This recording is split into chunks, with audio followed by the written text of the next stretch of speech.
खुलुमबाय गोजोन फुंबिलि बयनिसिमबो नोंथांमोनखौ आंनि चेनेलाव गासैखौबो बरायनाय बावहरग्रोनाय थाबाय आसा खालामो नोंथांमोना खौरांखौ नायनानै मोजां मोनगोन। रायजोआव दासान्दि सिखावनि अनजिमाया बांनायनिफ्राय बांलांगासिनो दङ। बेनि गेजेरावनो साननि समावनो 3 लाख रांसोनि सना गहेनाफोर खावनानै लांदों सिखावा। मिथिनो मोननाय बादिब्ला क'क्राझार जिल्लानि सिङाव थानाय आथियाबारि तिनालि गामिनि मोनसे नखराव रावबो गैयैखौ खाबु लानानै साननि समावनो 3 लाख रांनि सनाफोरखौ खावनानै लाङो दुथां सिखावफ्रा। आलफा उदांनि गाहाय दैदेनगिरि परेश असमनि न'आव गुलि गावनाय जाथाय। नखरनि सुबुंफोरा मिथिहोनाय बादिब्ला सिनायनो हायै दुथां सुबुंफ्रा फैनानै हरनि 12:15 रिंगासो समाव परेश असमनि न'खौ थांखिनानै गुलि गावहरदोंमोन। गुलिनि सोदोबखौ खोनानायनि उनाव दसे समनि उनाव नखरनि सोद्रोमाफ्रा बाहेरायाव ओंखारदोंमोन, नाथाय सासेबो सुबुंफोरखौ नुनो मोननाय जायाखै आरो गुलि गावनायनि जेबो खहा जानायखौ नुनो मोनाखै होननानै मिथिहोदों। बेनि सिगाङावबो बेबादि गुलि गावनाय जाथाया खेबनै जाखांबाय आरो दाबो गुलि गावनाय जाथाया जादों। नाथाय सोर दुथां सुबुंफोरा आलफानि गाहाय दैदेनगिरि परेश असमनि न'खौ थांखिनानै टारगेट खालामदों बेखौ दासिमबो रोखायै मिथिनो मोननाय जायाखै।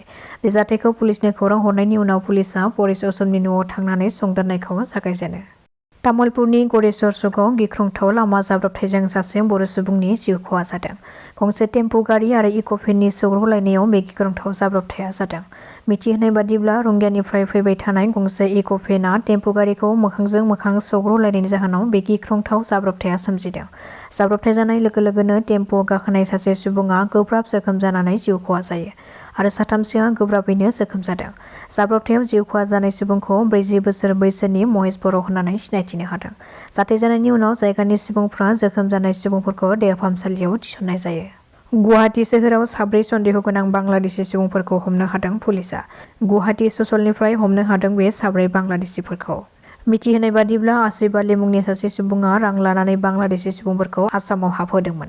नंखाय फोरमानलाइजों आसामाव हाबफैदोंमोन बे 4 बांलादेशीया आरो पुलिसआ बिसोरखौ हमनानै सोंनाय फिननाय खालामनाय समाव गावसोरखौनो बरपेटानि होननानै सिनायथि होना लानानै नंखाय आधार कार्ड बानायदोंमोन होननानै सिमान जादों होननानै मिथिहोदों। गसाइगावआव हाग्रानि मैदेरनि गाग्लोबनायाव सासे सुबुंनि गोब्राब जोखोम। आदार नागिरनानै फैनाय हाग्रानि मैदेरा गसाइगावनि बाबुबिलाव साननि समावनो उदखार खालामफैनायजों लोगोसे रमजान आली मुंनि सासे सुबुंनि नखरखौ सिफायनानै सोरलां बोरलां खालामनायजों लोगोसे रमजान आलीखौ गाग्लोबनानै गोब्राब जोखोम खालामदों।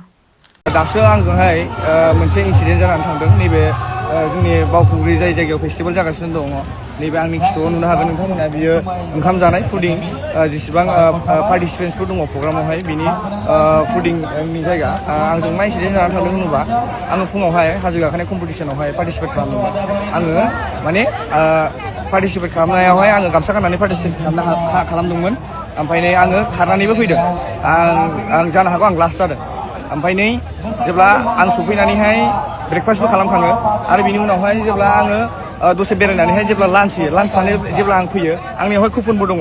आङो दायो नैबेखौ नैबे सिरियाल नाम्बारखौ होनानै कुपनखौ मोनबोयोमोन, नाथाय आङो सिरियाल नाम्बारखौ दायो लाबोफिननानै नोंथांमोननि सिगाङाव देखायनो सानदों दि दायो मा होनदों सिङावहाय जेब्ला आङो ओंखाम जानो थाङो जेब्ला कुपन मोननानै बिसोरो होनदों दि गामसा गाननानै ओंखाम मोनजायानो। आंनि सोंनाया बिसोर दिनै गामसाखौ ओरैबायदि मोनसे जोङो रेसपेक्ट होनांगौना बियो मा होनदों इनडिसिप्लिननो। गामसा हाफपेन्ट गाननानै फैबा ओंखामखौ मोनजागोननो, नाथाय आङो हाजोखौनो गाखोदों गामसा गाननानैहाय स्टार्टिं पइन्टनिफ्राय लास्ट फिनिशिंसिम आं गामसाजोंनो खारदों, गामसाजोंनो फैदों। बाहाय मोनसे होननाय गैयामोन जे गामसा गाननानैहाय नोङो बेहाय पार्टिसिपेट खालामनो हाया होननानैहाय। नाथाय दिनै नोंथांमोनहा आंखौ दिनै ओंखाम जानायावहाय मारै बिदि नासयनो हाखो दिनै गामसा गाननाय मानसिया ओंखाम मोनजाया होननानैहाय। आंनि सोंनाया बिसोर दिनैहाय आङो बर' मानसि जानानैहाय आङो बर' सुबुं जानानैहाय दिनै आङो गामसा गाननानैहाय माराथनबो खारनो हाला नामा, बा गामसा गाननानैहाय आङो ओंखामबो जानो हाला नामा? गामसाया जोंना दिनै बखि जाग्रा मोनसे सि जाबाय नामा? दिनै जोंहा गामसाखौ मा होनदों बे मानसियाहाय इनडिसिप्लिननो गामसा गाननानैहाय मानसिया ओंखाम मोनजाया बिदि होननानै आंनि सिगाङाव बुंदों। होमबा गामसानि सायावहाय बेना जेबो सनमानानो गैया। होमबालाय गाबोन बायदियावहाय जोङो वेस्टार्न कालसारखौ मा एडप्ट खालामनानै लाजोबसै नामा? एकदम लासिंसिं मोनदों आं गावखौनो गाव। दिनैहाय आंल' नङा, आंनि उनावबो सासे फंबाय दंबावोमोन जाय गामसा गाननानै फैदोंमोन। बिथाङाबो थोनहरफिनजादों आरो बिथाङाबो लंपेन्ट गाननानै फैफिनदों जानो हागौ। आं बिथांखौ नुनाय जायाखै दायो। नाथाय आंल' हारसिङै नङामोन जाय थिनहरजादोंमोन। बेयो जाय फुडिंनि जेनेरेल फुडिंनि स्पर्ट्स गेलेग्रा बिथांमोननि जाग्रायावहाय जाय फुडिं इनचार्ज आं मिथिया सोर बायदियामोन। एसे मथाथा गोजौ मानसियाहाय ससमा गानो। नाथाय बे सुबुङा आंनि सायावहाय बिदि अयथासार खालामनाय जादों आरो जोंनि बर' हारिनि गामसानि सायावहाय बेबायदि अयथासार खालामनाय जादों जायावहाय जोंनि ट्रेडिसनेल गामसा जायखौहाय जोङो GI टेग मोनो आरो जोंनि बर'नि सिनायथि बेखौ लानानैहाय आङो मोनसे गनायजाथाव खोथा बुंनायखौ मोनाखै। बेयो दिनैहाय जोंनि हारिखौहाय लासिंसिं खालामनाय जादों आरो जोंनि बावखुंग्रि फेस्टिभेलखौ लासिंसिं खालामनाय जादों। आं बेखौनो खावलायगोन दि नोंथांमोनहा नैबे भिडिअखौ नुदोंबा अननानै शेयार खालामनानै हो जाहाथे बै सुबुङा बे भिडिअखौ नुनानै बुजिथों दि गामसानि भेलुआ माबे आरो जोङो गामसाखौ मानो गानो।